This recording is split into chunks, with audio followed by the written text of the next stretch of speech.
오늘 살펴볼 말씀은 예수님께서 두 사람의 맹인을 치유하신 사건에 대해서 살펴보도록 하겠습니다.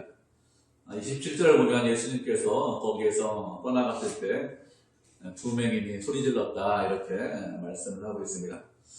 거기서 떠나가셨다 이렇게 말씀하고 있는데 거기가 어디인지 정확히 알지 못하겠어요.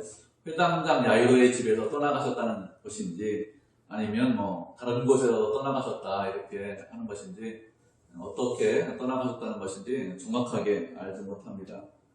그렇지만 우리가 알 수 있는 것은 무엇이냐? 우리가 알 수 있는 것은 사람들이 예수님을 많이 따라다녔다는 것을 우리가 알 수 있습니다. 예수님에 대한 소문이 많이 퍼졌습니다. 공생의 초기에는 예수님이 그렇게 많이 알려지지 않았죠. 공생의 초기에는 사람들이 많이 따라다니지 않았습니다. 그렇지만 시간이 지나면서 그러면서 사람들을 점점 예수님을 따라다녔습니다. 예수님의 말씀도 듣고 또 예수님께서 이적을 베푸시니까 그 이적도 좀 경험하고 그러면서 예수님을 사람들이 참 좋아하던 그런 시기였습니다. 그런 시기에 회당장 야이로의 딸을 살려주셨습니다. 그렇기 때문에 그 당시 이스라엘 백성들이 생각하기를 이런 분이 없다. 하나님께서 새로운 선지자를 보내주셨다. 이렇게 생각을 했을 것입니다. 또 어떤 사람들은 혹시 이분이 메시아가 아닌가, 우리가 기대하고 고대하던 그런 메시아가 아닌가 이런 생각을 하는 사람들도 있었습니다. 그래서 예수님을 계속해서 많이 따라다녔습니다. 그런데 예수님께서 그곳을 떠나가실 때 그때 두 맹인이 예수님을 따라오면서 크게 소리쳤습니다.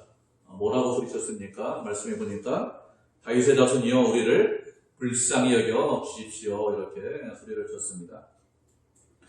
이 두 맹인이 예수님에 대해서 다윗의 자손이다 이렇게 불렀습니다. 다윗의 자손이다 이렇게 불렀는데 이게 무슨 뜻입니까?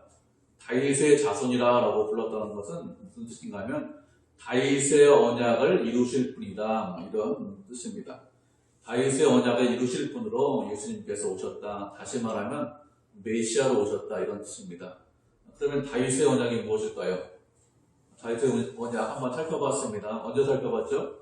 마태복음 1장 할 때 1년도 더 됐는데 1장 할 때 살펴봤죠? 기억이 잘 안 나죠? 다시 살펴보도록 하겠습니다. 사무엘하 7장 11절부터 16절까지 말씀 우리 다시 한번 살펴보도록 하죠. 괜찮습니다. 좀 잊어버리고 해야지. 또 듣고 와서 사무엘하 7장 11절부터 16절까지 말씀입니다. 여러분 잘 아는 말씀이에요. 모르는 말씀이 아닙니다. 사무엘하 7장 11절부터 16절까지 말씀 우리 한 절씩 교독하도록 하겠습니다. 먼저 읽겠습니다. 전에 내가 사사에게 명령하여 내 백성 이스라엘을 다스리던 때와 같이 아니하게 하고 너를 모든 원수에게서 벗어나 편히 쉬게 하리라. 여호와가 또 내게 이르노니 여호와가 너를 위하여 집을 짓고 내 시간이 차서 내 수성과 내가 내 안에서 살리 집을 짓고 그의 나라를 건축하리라. 그는 내 이름을 위하여 집을 건축할 것이요 나는 그의 나라 왕위를 영원히 견고하게 하리라. 나는 그의 아버지가 되고 그는 내게 아들이 되리니 그가 만일 죄를 범하면 내가 사람의 명화 인생의 세습으로 견례하려니와 내가 내 앞에서 물러나게 한 사울에게서 내 은총을 빼앗은 것처럼 그에게서 빼앗지는 아니하리라. 네 집과 네 나라가 내 앞에서 영원히 굳어되고 네 왕위가 영원히 근거하리라 하셨다. 아멘. 다윗이 하나님의 성전을 짓겠습니다 이렇게 결심하고 나단 선지자한테 이야기를 합니다. 나단 선지자가 그 이야기를 듣고 어떻게 반응하죠? 참 좋은 소리입니다. 당신의 심중에 있는 대로, 왕의 심중에 있는 대로 하십시오 이렇게 허락을 합니다. 선지자가. 그런데 하나님께서 그 밤에 어떻게 하죠? 그 나단 선지자한테 나타나셔서 말씀하셨습니다. 다윗에게 가서 이렇게 이야기를 해라 이렇게 말씀하셨죠. 11절을 보면 무엇이라고 했습니까? 다윗 내가 나를 위해서 집을 짓겠다고 했느냐? 그런데 그렇지 않다. 그렇지 않고 누가요? 하나님께서 누구를 위해서 집을 짓겠다고요? 다윗을 위해서 집을 짓겠다 이렇게 말씀하셨습니다. 다윗이 집을 짓는 것이 아니라 하나님께서 다윗을 위해서 집을 짓겠다 이렇게 말씀하셨습니다. 그리고 성전을 건축하는데 누가 건축하느냐? 다윗이 건축하는 것이 아니라 다윗의 몸에서 날 씨가 다윗의 후손이 성전을 건축하고 그리고 그 나라를 견고하게 할 것이다 이렇게 말씀하셨습니다. 다윗의 후손이 나타나서 하나님의 집을 건축하고 그리고 하나님의 왕위를 견고하게 할 것이다 라고 했습니다. 16절을 보면 내 집과 내 나라가 하나님 앞에서 영원히 보존되고 그 왕위가 영원히 견고할 것이라고 했습니다. 이 예언의 말씀에 따라서 다윗의 아들인 솔로몬이 하나님의 성전을 건축했어요. 근데 그 성전 어떻게 됩니까? 나중에 무너졌습니다. 그리고 다윗의 나라가 영원했느냐? 그렇잖아요. 나라도 망했습니다. 누구한테 망하죠? 바벨론한테 나라가 망했습니다. 그런데 하나님께서 분명히 말씀하시기를 내 나라가 영원하다. 내 나라가 영원히 견고할 것이다. 이렇게 말씀하셨습니다. 그런데 나라는 망했거든요. 성전도 무너졌거든요. 그래서 이 말씀에 대해서 어떻게 유대인들이 이해를 했느냐? 그 당시 유대인들이 분명히 하나님께서 말씀하셨기 때문에 이런 일이 반드시 이루어진다. 이렇게 이해를 했습니다. 어떻게 이루어지느냐? 내 후손이 이 일을 할 것이다. 라고 했기 때문에 다윗의 후손 중에 메시아가 와서 그래서 이스라엘을 견고하게 만들 것이다. 그리고 그 후손이 나와서 하나님의 나라를 영원한 나라로 견고한 나라로 만들 것이다. 이렇게 생각했습니다. 하나님께서 다윗의 후손을 통해서 메시아를 보내주신다. 이렇게 믿고 있었습니다. 그런데 이 맹인들이 예수님을 누구로 부르고 있습니까? 다윗의 후손으로 부르고 있는 것이죠. 이 맹인들이 예수님을 다윗의 후손으로 부르고 있는 이유가 무엇일까요? 그것은 예수님이 메시아다 이렇게 생각해서 다윗의 후손이여 나를 불쌍히 여기소서 이렇게 부르고 있는 것입니다. 그러면 이 사람들이 예수님이 다윗의 후손인 것을 어떻게 알았습니까? 이 사람들 맹인이니까 예수님이 이적을 베푸셨는데 그 이적을 직접 보거나 아니면 예수님의 말씀을 직접 듣지는 못했을 거예요. 예수님이 있는 곳에 따라다니면서 그렇게 할 수 있는 그런 처지는 아니지 않습니까? 그냥 이들이 예수님이 메시아인 것을 어떻게 알았는가 하면 아마 소문을 듣고 알았을 것으로 생각합니다. 그 소문을 듣고 이분이 다윗의 후손이다. 이분은 분명히 메시아다. 이런 믿음을 가졌겠죠. 그리고 마음에 생각하기를 이분을 좀 만났으면 좋겠다. 이분을 만나면 그러면 내 문제가 좀 해결될 것이다. 이렇게 생각하고 그렇게 믿음을 가지고 있던 차에 사람들이 모여들고 웅성웅성하고 이렇게 하니까 물어봤겠죠. 무슨 일이냐? 왜 사람들이 모여드냐? 왜 큰 무리가 모였냐? 그러니까 예수님께서 저기 가신다. 이 길을 따라 가신다. 이렇게 하니 이 맹인 두 사람이 어찌 합니까? 예수님 뒤를 따라가면서 예수님을 부르고 있습니다. 다윗의 후손이여 우리를 불쌍히 여겨주십시오. 다윗의 후손이여 우리를 불쌍히 여겨주십시오. 이렇게 계속해서 부르짖고 있습니다. 그런데 예수님 어떻게 하세요? 예수님은 이 소리를 들으셨음에도 불구하고 아무런 반응도 보이지 않습니다. 예수님을 따라다니는 사람들이 많이 있었겠죠. 그리고 이 맹인들이 소리치는 것도 들었을 것입니다. 그리고 사람들이 어떻게 생각했을까요? 이 맹인 고쳐줄 수 있다. 이것을 분명히 알고 있습니다. 회당장 야이로의 딸 죽었는데 그 사람을 살려줬습니다. 그러니까 죽은 사람도 살렸으니까 맹인 고치는 거 당연히 눈뜨게 하실 수 있겠죠. 당연히 예수님의 능력으로 눈뜨게 하실 수 있다 이렇게 생각했습니다. 별로 의심하지 않았겠죠. 그들이 생각하는 것은 어떻게 고쳐주실까 이런 생각을 했을 것입니다. 혈루병 앓은 여인 옷을 살짝 잡았는데 그런데 고침받았거든요. 그렇게 고치실까? 아니면 죽은 야이로의 딸 어떻게 살려주셨습니까? 아이가 죽는 것이 아니라 잔다. 달리라고 아이야 일어나라. 이렇게 말씀하니까 그냥 자는 아이 깨우듯이 그냥 일어났습니다. 그렇게 해서 살려주셨기 때문에 그러면 이 맹인들은 과연 어떻게 고쳐주실까? 이렇게 생각을 했습니다.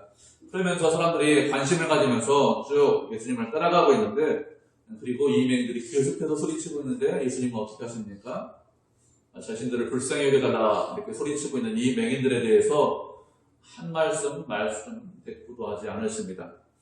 눈이 보이지 않는 사람들이죠. 그리고 이런 사람들이 따라오면서 저희를 불쌍히 여겨주십시오. 다윗의 후손이요. 저를 불쌍히 여겨주십시오. 이렇게 소리치면 평소 예수님의 성품이면 그러면 뭐라고 한마디 하실 것 같잖아요. 불쌍히 여기실 것 같잖아요. 우리가 알고 있는 예수님 사랑이 많으시고 우리를 위하시니까 분명히 뭐라고 하실 것 같은데 그런데 아무런 대꾸도 하지 않으셨습니다. 사람들도 예수님께서 고쳐주시겠지. 예수님께서 그래도 뭐라고 한마디 하시겠지. 이렇게 생각하고 있었는데, 그런데 예수님은 그냥 아무런 대꾸도 하지 않고 어떻게 하십니까? 그냥 집으로 돌아가셨습니다. 쉬기 위해서 집으로 돌아가신 것 같아요. 이렇게 예수님이 집으로 돌아가시자 어떻게 합니까? 모든 사람들이 다 흩어졌습니다. 맹인들은 소리치고 있고, 예수님은 아무런 대꾸도 하지 않고, 그리고 예수님께서 집으로 돌아가셨기 때문에 오늘은 사역이 끝났나 보다, 오늘은 더 이상 일하지 않으시는가 보다 이렇게 생각하고, 그리고 다른 사람들이 흩어져서 집으로 돌아갔습니다. 예수님께서 왜 안 흩어주실까? 그렇게 간절히 원하는데 이런 것은 크게 생각하지 않은 것 같아요. 그냥 집으로 들어가셨기 때문에 오늘은 더 이상 일 없다 이렇게 생각하고 흩어졌습니다. 그런데 이 맹인들은 어떻게 합니까? 이 맹인들은 예수님께서 어떻게 하셨는지 잘 몰라요. 대꾸도 안 하셨고 그냥 집으로 돌아가셨는데 그냥 잘 모르고 그냥 있습니다. 그러면서 사람들이 막 흩어지니까 예수님 어디 가셨냐? 예수님 집에 들어가셨다, 쉬신다 이렇게 하니까 그것도 상관하지 않고 어떻게 합니까? 이 사람들이 예수님이 쉬시는 그 집으로 찾아 들어갔습니다. 그리고 예수님 앞에까지 나왔습니다. 이렇게 예수님 앞에 나오자 그때 예수님께서 이 맹인들에게 물어보셨습니다. 무엇이라고 물어보셨죠? 내가 이 일을 능히 할 줄을 믿느냐? 이렇게 물어보셨습니다. 누가 이 일을 능히 할 줄을 아느냐? 이렇게 물어보셨습니까? 예수님께서 이 일을 능히 할 수 있느냐? 이렇게 물어보셨어요. 맹인을 눈뜨게 하는 건 누가 하는 것입니까? 예수님께서 맹인을 눈뜨게 하는 것이죠. 야레의 딸, 죽은 딸 살리는 것 누가 하시는 것이죠? 그것도 예수님께서 하시는 것입니다. 12해 동안 혈루증으로 병으로 고생했는데 그것을 고쳐주신 분도 누가 있죠? 그것도 예수님께서 하십니다. 모든 것을 예수님께서 다 하셨어요. 그러면 믿음이란 것이 무엇일까요?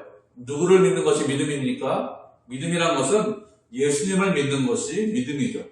세상에 있는 어떤 것을 믿는 것이나 아니면 세상에 있는 어떤 다른 사람을 믿는 것이 믿음이 아니라 누구를 믿는 것이 믿음이냐? 예수님을 믿는 것이 믿음입니다. 그들이 예수님을 믿었습니다. 그래서 대답했습니다. 주여, 그렇습니다. 주님께서 분명히 저희들을 고쳐주실 줄 믿습니다. 주님께서 분명히 제 눈을 뜨게 하실 줄 저희는 믿습니다. 이렇게 믿음으로 고백했습니다. 그런데 이 맹인들 단순히 믿음으로만 고백하고 끝났습니까? 그렇지 않습니다. 주님을 믿었기 때문에 어떻게 했을까요? 주님을 믿었기 때문에 끝까지 주님을 따라갔습니다.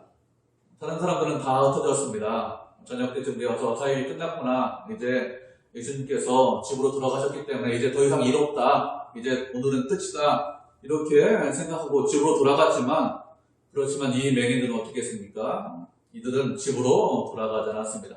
다른 사람들은 다 흩어졌지만 그렇지만 이 맹인들은 흩어지지 않고 끝까지 주님 앞에 나왔어요. 믿음이란 것이 무엇일까요? 믿음이란 것은 낙심이 되고 실망이 되는 일이 있습니다. 그래도 낙심하지 않고 실망하지 않고 끝까지 주님 앞에 나오는 것, 그것이 믿음이죠. 우리가 생활하다 보면 낙심될 때가 있습니다. 실망할 때가 있습니다. 그래도 끝까지 낙심하지 않고 실망하지 않고 주님을 따라가는 것, 그것이 믿음이죠. 우리가 말씀을 한 구절 살펴보도록 하겠습니다. 누가복음 11장 5절부터 8절까지 말씀 살펴보도록 하겠습니다. 누가복음 11장 5절부터 8절까지입니다. 한 절씩 주독하도록 하겠습니다. 누가복음 11장 5절부터 8절입니다. 먼저 읽겠습니다. 또 이르시되 너희 중에 누가 덫이 있는데 밤중에 그에게 가서 말하기를 덫이여 떡 세 덩이를 내게 구워달라. 그가 안에서 대답하여 이르되 나를 괴롭게 하지 말라. 문이 이미 닫혔고 아이들이 나와 함께 침실에 누웠으니 일어나 내게 줄 수 없노라 하겠느냐. 내가 너에게 말하는 일로 그로 인하여서는 일어나서 죽지 아니할지라도 그는 한 사람을 위하여 일어나서 그에게 죽게 하리라. 아멘. 예수님께서 말씀하시기를 제자들에게 말씀하시기를 이렇게 말씀하셨습니다. 왔습니다. 그 친구가 멀리 와서 왔는데 저녁 늦게 왔어요. 그래서 대접할 음식이 다 떨어졌습니다. 그래서 그 친구가 다른 친구를 찾아가서 야, 내 친구가 멀리서 왔는데 나한테 떡 세 덩이만 좀 빌려달라. 이렇게 이야기를 합니다. 그러니까 그 친구가 이렇게 이야기해요. 야, 지금 밤도 늦었는데 친구들 다 잔다. 아이들도 다 잔다. 왜 나를 괴롭게 하느냐? 이렇게 하겠느냐? 이렇게 말씀하겠습니다. 그렇게 하지 않는다. 이렇게 말씀하셨어요. 왜요? 친구이기 때문에 그렇게 하지 않는 것이 아니라 그가 강청하기 때문에 그렇게 하지 않는다 이렇게 말씀하겠습니다. 그가 하도 간절히 구하기 때문에 떡실덩이 준다는 거예요. 그가 혹시 친구가 아니지만 모르는 사람이지만 그렇게 강청하면 그러면 그래도 주겠다 이렇게 말씀하셨습니다. 그러면서 무엇이라고 하셨습니까? 계속해서 누가복음 말씀 읽어보면 구하라 찾으라 그리고 문을 두드려라 이렇게 말씀하셨습니다. 누가 아들이 떡을 달라고 하는데 돌을 맹이를 줄 사람이 있느냐? 누가 아들이 생선 달라고 하는데 뱀을 줄 사람이 있느냐? 누가 아들이 알을 달라고 하는데 전갈을 줄 그럴 부모가 있느냐? 그렇지 않다. 너희가 악할지라도 너희 자식에게 좋은 것을 주려고 한다. 이렇게 합니다. 우리가 부모이기 때문에 우리 자식에게 좋은 것을 주려고 합니다. 우리가 부모가 되면 잘 알죠. 내가 좀 못해도, 내가 좀 부족해도, 내가 좀 못 먹어도 내 자식한테는 좀 잘해줘야 되지. 내 자식은 좀 잘했으면 좋겠지. 내 자식한테는 좋은 거 줘야지. 이렇게 하는 것이 부모의 심정입니다. 결혼해서 아이를 낳고 자식을 길러보면 그러면 부모의 심정은 뻔히 압니다. 우리가 악한데 그런데 우리 자식한테 잘해요. 그런데 하나님은 어떤 분입니까? 하나님은 좋으신 분입니다. 그리고 우리의 아버지십니다. 우리의 좋으신 아버지입니다. 그런데 우리의 좋으신 아버지께서 무엇을 안 주실까요? 좋은 것을 안 주십니까? 그렇지 않습니다. 분명히 주십니다. 그냥 주시는 것이 아니라 가장 좋은 것을 주십니다. 그런데 하나님께서 우리에게 어떻게 하라고 말씀하셨어요? 구하라, 찾으라, 두드려라 이렇게 말씀하셨습니다. 그렇게 구하고 찾고 두드리는 것, 그것이 뭐라고요? 그것이 믿음입니다. 하나님께서 제 아버지십니다. 그리고 하나님께서 제 소원을 아시고 제 기도 제목을 아시니까 하나님 제가 그냥 가만히 있어도 제 필요를 다 채워주십시오. 우리가 이렇게 생각하기 쉽습니다. 그런데 그렇지 않아요. 하나님께서 우리의 모든 것을 다 알고 계십니다. 우리가 간구하기 전에 사실 모든 것을 다 채워주십니다. 그렇지만 하나님께서 이렇게 말씀하신 적은 없습니다. 내가 내 필요를 다 알고 너를 다 알기 때문에 너는 기도하지 말아라. 기도하지 않아도 내가 다 필요를 채워줄게. 이렇게 말씀하신 적이 한 번도 없어요. 성경 어디에도 이렇게 말씀하신 적이 없습니다. 언제나 기도해라 이렇게 말씀하셨어요. 언제나 구하고 찾고 문을 두드려라 이렇게 말씀하셨습니다. 그렇게 구하고 찾고 두드리는 것, 그것이 믿음이죠. 이 맹인들 어떻게 했습니까? 이 맹인들이 그렇게 했습니다. 다른 사람들은 다 흩어졌습니다. 이제 끝났구나. 아무것도 없다. 이렇게 생각했는데 이 맹인들은 어떻게 했죠? 끝까지 주님 앞에 갔습니다. 주님 앞에 가면 그러면 문제 해결된다. 주님 앞에 가면 내 소원 이루어진다. 주님 앞에 가면 나 눈 뜰 수 있다. 이런 마음을 가지고, 이런 믿음을 가지고 주님 앞에 갔습니다. 그리고 주님께서 물어보셨습니다. 이들에게 내가 이 일을 능히 할 수 있느냐? 누가요? 내가, 예수님께서 이 일을 능히 할 수 있는 것을 믿느냐? 이렇게 물어보니까 무엇이라고 대답했습니까? 주님 그러합니다. 주께서 하실 줄 믿습니다. 저는 당신을 믿습니다. 이렇게 대답을 했습니다. 그러자 그 대답을 들으신 이후에 어떻게 하십니까? 예수님께서 무엇이라고 말씀하셨어요? 너희의 믿음대로 되라 이렇게 말씀하셨습니다. 누구의 믿음대로 된다고요? 맹인들의 믿음대로 되라 이렇게 말씀하셨습니다. 그렇게 됐더니 어떻게 되었습니까? 그들의 눈이 밝아졌어요.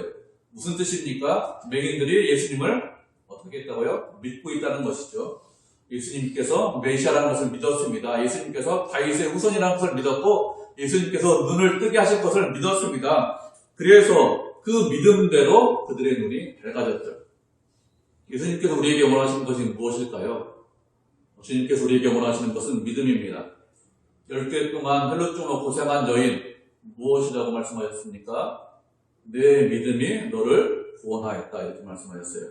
회장장 야이로에게 무엇이라고 말씀하셨습니까? 두려워하지 말고 어떻게 하라고요? 믿기만 해라 이렇게 말씀하셨습니다. 맹인들에게 무엇이라고 말씀하셨습니까? 내 믿음대로 되라 이렇게 말씀하셨습니다. 주님께서 우리에게 원하시는 것이 무엇이라고요? 우리에게 복이 원하시는 것이 무엇입니까? 믿음 보기를 원하십니다. 믿음을 가지고 주님 앞에 가면 주께서 어떻게 하십니까? 우리를 선하게 인도하십니다. 우리의 간구에 대해서, 우리의 기도에 대해서 반드시 응답해 주십니다.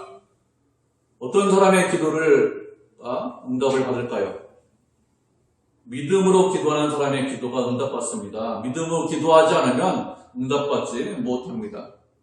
그런데 기도할 때는 믿음으로 기도하지 않는 사람이 있습니까? 그런 사람은 아무도 없어요. 믿음 없으면 어떻게 합니까? 기도 자체를 안 하죠. 기도 자체를 안 해요. 믿음이 있기 때문에 분명히 기도를 합니다. 근데 기도하면서 어떻게 되죠? 기도하면서 믿음이 더욱더 강해지는 사람이 있습니다. 이 맹인들처럼 처음보다 더욱더 믿음이 강해지는 이런 사람이 있어요.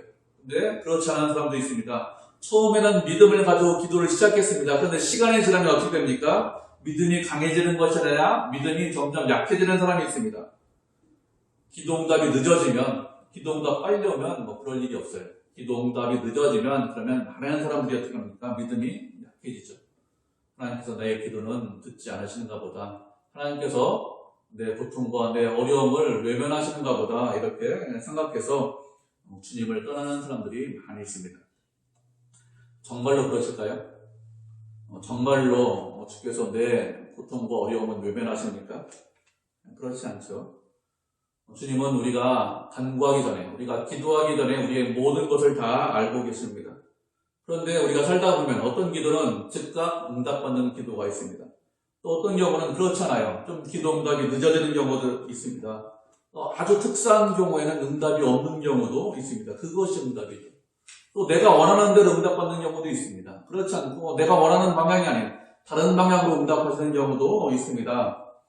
하나님께서 내 기도에 대해서, 내 간구와 소원에 대해서 응답하지 않으시냐? 그런 경우는 한 번도 없습니다. 다 응답하십니다. 그런데 어떤 사람이 주님은 내 기도에 응답하지 않으셔 하고서 떠나면 어떻게 될까요? 그 사람 믿음대로 됩니다. 응답받지 못합니다. 그렇지 않고 믿음대로 주님을 끝까지 붙잡고 있으면 어떻게 하죠? 그 사람은 응답받습니다. 어떤 사람은 일찍 응답받는 경우가 있고 어떤 사람은 늦게 응답받는 경우가 있습니다. 왜 시간이 차이가 오는지 정확하게는 우리가 알지 못합니다. 정확하게는. 모두 다 원하는 것은 빨리 응답받기 원하잖아요. 빨리 응답받기 원하는데 정확하게 알지 못합니다. 그렇지만 우리가 분명하게 아는 게 있어요. 무엇이죠? 하나님께서 우리를 사랑하신다는 것, 우리를 위하신다는 것, 이건 변하지 않습니다. 그 사람에게 응답이 일찍 오든지 늦게 오든지 어떤 상황이든지 우리를 사랑한다는 것은 변하지 않습니다. 우리가 해야 될 일이 무엇일까요? 우리는 주님을 믿는 것입니다. 주님, 제가 열심히 기도했습니다. 제가 땀 흘렸습니다. 고생했습니다. 제가 이렇게 크게 간절하게 원하는데 왜 가만히 계십니까? 내 열심, 내 간절함, 그것을 내세우는 것이 아니라 누구를 믿어야 된다고요? 예수님을 믿어야 됩니다. 하나님을 믿어야 됩니다. 그러면 어떻게 하십니까? 그러면 반드시 우리의 문제에 대해서 응답하십니다. 우리의 문제를 해결해 주십니다. 그게 하나님의 뜻입니다. 우리가 말씀 한 구절 보도록 하겠습니다. 시편 12편 5절 말씀 보도록 하겠습니다. 시편 12편 5절입니다.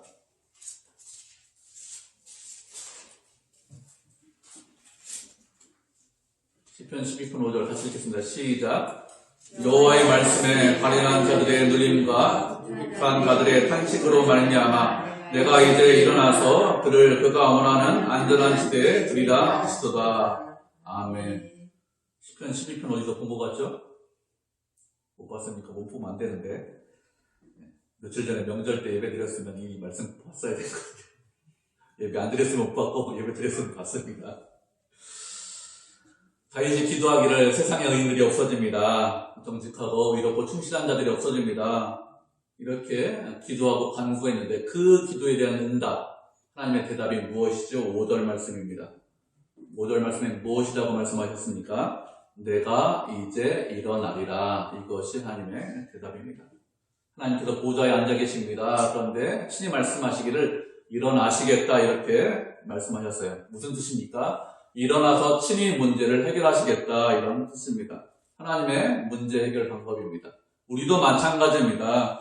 하나님께서 우리의 문제에 대해서 우리의 어려움과 고난과 고통에 대해서 모르시느냐? 그런 것은 아무것도 없습니다. 하나님은 우리를, 당신의 자녀를 사랑하십니다. 그래서 그 문제를 친히 응답해 주십니다. 주님께서 이제 내가 일어나겠다 이렇게 말씀하시죠. 친히 간섭하십니다. 그래서 우리가 어떻게 됩니까? 그 주님을 끝까지 믿고 의지하고 따라갑니다. 그러면 주께서 우리에게 말씀하신 것이 무엇이죠? 내 믿음대로 되리라 이렇게 말씀하십니다.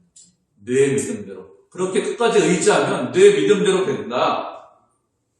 주께서 우리에게 원하시는 것이 무엇이죠? 우리의 믿음대로 되기를 원하십니다. 우리가 할 일은 주님을 끝까지 믿고 의지하는 거예요. 주님께서 분명히 일어나십니다. 분명히 해결하십니다. 그렇기 때문에 주님을 믿고 의지하는 것, 그것 보기를 원하시는 것이죠. 주님께서 맹인들을 고쳐주셨습니다. 그리고 엄히 경고하셨어요. 무엇을 하지 말라고 엄히 경고하셨습니까? 삼가 아무에게도 알리지 말라고 엄히 경고하셨습니다. 무엇을 알리지 말라고 엄히 경고하셨을까요? 예수님께서 고쳐주셨는데 고쳐주셨다는 거 알리지 말라고 엄히 경고하셨습니까? 그럴 수는 없어요. 그죠? 눈 감고 있던 사람이 눈 떴는데, 그런데 이전에 모든 사람이 다 알죠. 아, 이 사람 맹인이었는데? 평소에 못 보던 사람인데 어떻게 눈 떴냐? 이런 일이 어떻게 일어났냐? 사람들이 다 물어보겠죠. 예수님께서 고쳐주셨다 이런 대답할 건데, 그런데 이거 알리지 말라. 그럴 수는 없습니다. 그러면 무엇을 알리지 말라고 했을까요? 무엇을 알리지 말라는 것은 무엇을 알리지 말라고 했는가 하면 예수님께서 다윗의 후손이라는 것을 알리지 말라고 하셨습니다. 예수님께서 메시아라는 것을 알리지 말라고 하셨습니다. 알리지 말라고 하신 것이죠. 왜 알리지 말라고 하셨을까요? 왜 그런가 하면 그 당시 유대인들이 가지고 있던 메시아 사상 때문에 그렇습니다. 그 당시 유대인들이 가지고 있던 메시아 사상은 정치적이고 군사적인 메시아를 원했습니다. 정치적이고 군사적인 메시아가 무엇이냐? 그것은 이제 다윗의 후손으로 어떤 사람 메시아가 나와서 그래서 이제 이스라엘 나라를 다시 건국할 것이다 이렇게 생각을 한 것입니다. 그 당시 세상을 지배하던 나라가 어디냐? 로마죠. 그 당시 세상을 지배하던 나라가 로마고 모든 길은 로마로 통한다 이렇게 해서 로마가 모든 세상을 지배했는데 그런 나라를 로마와 같은 나라를 세워서 그래서 이스라엘이라는 나라를 세우고 유대인들 중심으로 해서 그래서 복지국가를 건설할 것이다 이런 생각을 했습니다. 그 당시 사람들, 유대인들은 이렇게 정치적이고 군사적인 메시아를 원했습니다. 그런데 예수님께서 이 땅에 오신 이유가 무엇이냐? 정치적이고 군사적인 메시아가 되기 위해서 복지국가를 건설하기 위해서 이 땅에 오신 것이냐? 그런 것이 아닙니다. 왜 오셨죠? 우리를 구원하기 위해서 오셨습니다. 우리의 죄를 십자가에서 대속하기 위해서 이 땅에 오셨습니다. 우리의 죄 문제를 해결하기 위해서 오셨어요. 왜 죄 문제를 해결하기 위해서 오셨습니까? 죄 문제가 해결돼야 그래야 우리 안에 참 평안과 참 기쁨이 있기 때문에 그렇습니다. 세상이 평안합니다. 복지국가를 만들었습니다. 사회가 안정적입니다. 그러면 인간에게 고통이 없고 고난이 없습니까? 그렇지 않습니다. 인간은 여전히 고통이 있고 고난이 있고 어려움이 있습니다. 왜 그럴까요? 왜 그런가 하면 우리 안에 죄가 있기 때문에 그렇습니다. 죄는 세상에 되어 있습니다. 밖에 되어 있습니다. 그런데 밖에만 있는 것이 아니라 내 안에도 있어요. 내 안에 죄가 있기 때문에 나를 고난스럽게, 고통스럽게, 어렵고 힘들게 만듭니다. 그런데 예수님께서는 내 안에 있는 죄를 해결하기 위해서, 물론 세상에 있는 죄도 마찬가지입니다. 죄를 해결하기 위해서 오셨어요. 그 죄가 없어져야, 그래야 인간에게 진정한 평화, 진정한 행복이 있기 때문에 그렇습니다. 어떻게 죄 문제가 해결됩니까? 예수님께서 십자가에 달려 돌아가셔야 돼요. 당연합니다. 그리고 그 예수님을 어떻게 해야 된다고요? 내 마음에 모셔야 됩니다. 그래야 내 죄의 문제가 해결됩니다. 그런데 그 당시 유대인들은 그렇게 생각하지 않았습니다. 메시아가 왔다라고 생각하면 복지국가를 건설하겠지. 정치적이고 힘있는 막강한 군대를 가진 그런 나라를 만들겠지. 이렇게 생각을 한 것입니다. 그러면 어떻게 될까요? 유대인들이 어떻게 했습니까? 유대인들이 예수님을 왕으로 만들려고 했거든요. 우리의 왕이 됐으면 좋겠다. 그렇게 될 수 있기 때문에 그렇습니다. 예수님께서 공생애를 사셨는데 3년 반 동안 사셨는데 앞으로 한 1년 반 정도 더 남았습니다. 그렇기 때문에 이렇게 정치적인 메시아로 잘못 알려지면 어떻게 될까요? 예수님께서 1년 반이나 사역을 더 하셔야 되는데 1년 반 동안 제자들을 훈련시키고 하나님의 뜻이 어디에 있는지 하나님의 나라가 무엇인지 가르쳐야 됩니다. 우리에게 말씀하셔야 됩니다. 그런데 그 일이 방해가 되기 때문에 그래서 알리지 말아라 이렇게 말씀하신 것입니다. 이 경우 말고도 많죠. 다른 경우도 알리지 말라 이렇게 성경 보면 복음서 보면 이렇게 말씀하셨는데 대부분 이런 뜻입니다. 나중에 가서 예수님께서 부활하시고 승천하시고 그때 가서는 세상에 나가서 복음 전해라 이렇게 말씀하세요. 그때 가서 전하면 되는데 왜 그러냐면 잘못 알기 때문에 그런 겁니다. 그래서 소문을 퍼뜨리지 말아라 이렇게 말씀하셨는데 어떻게 합니까? 맹인들이 나가서 소문을 퍼뜨렸죠. 소문이 안 퍼질 수가 없죠. 안 퍼질 수가 없습니다. 어떻게 보면 당연할 수도 있어요. 구약 시대에도 눈 뜨는 일이 없었습니다. 죽은 사람을 살리는 경우는 종종 있었는데 눈 뜨는 일은 없었어요. 그렇게 큰 일을 하셨기 때문에 소문이 안 퍼질 수가 없게 되었습니다. 그래서 많은 사람들이 알게 되었습니다. 이제 말씀을 맺겠습니다. 오늘 살펴본 말씀은 두 맹인을 고쳐주신 사건에 대해서 살펴보았습니다. 주께서 말씀하셨죠. 내가 이 일을 능히 할 수 있느냐고 믿느냐? 이렇게 물어보셨습니다.